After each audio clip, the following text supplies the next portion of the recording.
All right, number 4 is asking about a system of equations. So I can see from the equations, because there's a plus sign, that the first equation is going to be an ellipse. And then the second equation also has a plus sign, so the second equation is also an ellipse. The first bullet point says, based on the equations, what's the maximum number of solutions? So it's not asking how many solutions there are. It's saying how many could there be. So I'm thinking about how I could draw two ellipses and what's the most number of times I could make them intersect. So I'm just sketching an idea, and here's two ellipses, and I see that these two ellipses have 4 intersections, which would be the maximum that any two ellipses could intersect.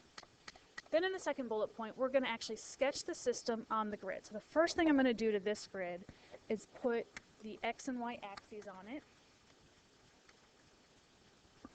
So I'm going to draw my y-axis going through the middle of the grid, and then my x-axis also through the middle of the grid. I'm kind of guessing where the middle is. Oh, I have x and y backwards. There's x, and there's y. So now I'm going to sketch the system.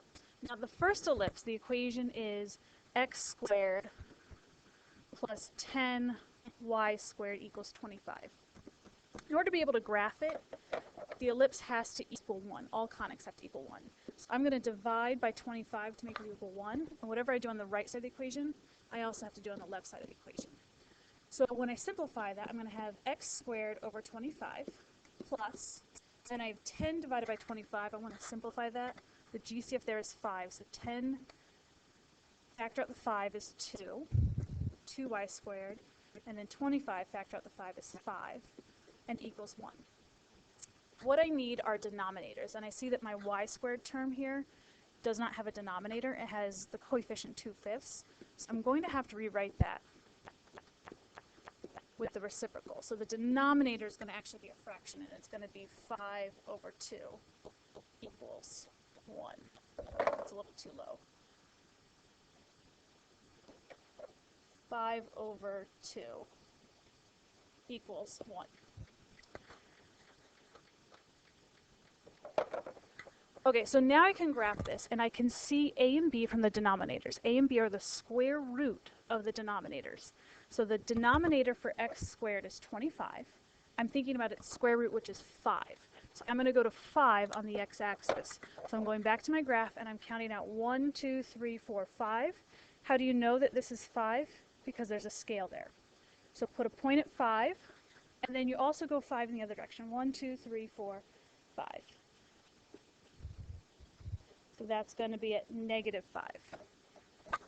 And put a point there. All right, now I need to go in the y direction. The denominator for the y term is 5 over 2.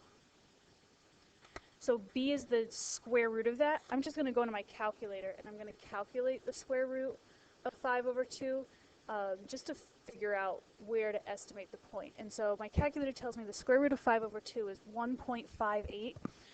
I'm just going to be estimating this. So I'm going to go to about 1.58 on the y-axis. That's about here, just before 2. And then also down in between -1 and -2. You need a scale on the y-axis so that we know that we're counting by ones. Down here as well. So I have my 4 points, and I'm going to connect these 4 points with an ellipse. That's the first equation. Now I'm going to repeat this with the second equation. The second equation is going to be a little bit easier. It already equals 1, so I don't have to do any of the work that I did before. I can see the denominator for the x squared term is 25 again. So I'm going to put a point at 5 and +5 because 5 squared is 25. And then the y denominator is 16, which means b value is 4. So I'm going to go to 4 on the y-axis, -4 on the y-axis, and I'm going to connect those 4 points with an ellipse. Don't worry, I'm not grading on how good your ellipses are. These are terrible, but I just need to see that they go through the proper x points and the proper y points. So this is full credit for the second bullet point, sketch the system on the grid. And then we get to the third bullet point, which says determine the exact coordinates of all solutions, and we're going to support our work using mathematics. So you have to show me how you're going to get the answer. So I'm going to do that work over here. And the easiest way to do this is with matrices. And so you're going to take the coefficients of the x squared and y squared. And you don't want to do any simplification here. You want to take the coefficients just as they are written in the original problem. So the first coefficient for x squared is 1, and then we have 10y squared. Then for the second equation, x squared is being divided by 25, so the coefficient is 1 over 25. It's not 25. For y squared, the coefficient is 1 over 16. I'm going to put this into matrix A in my calculator.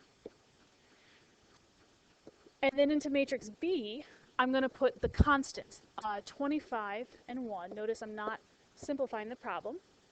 So that's going to go into matrix B. And then on my home screen, I'm going to type A inverse B, and my calculator is going to give me back the answer